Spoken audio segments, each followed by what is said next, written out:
For this example, let's start by finding our chiral centers, knowing that a chiral center is an atom that has 4 different groups attached. One place to be careful is with implied hydrogen. So don't forget that on the carbon bearing the chlorine, there's a hydrogen going back that's implied. On the carbon bearing the amine, there's a hydrogen on a wedge coming out.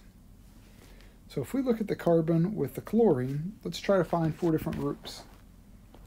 The Cl is a group, H is a group, the methyl is a group, and this carbon containing the amine is a group. 4 different groups, that's a chiral center. Now let's do the same thing to the other carbon that has 3D shown.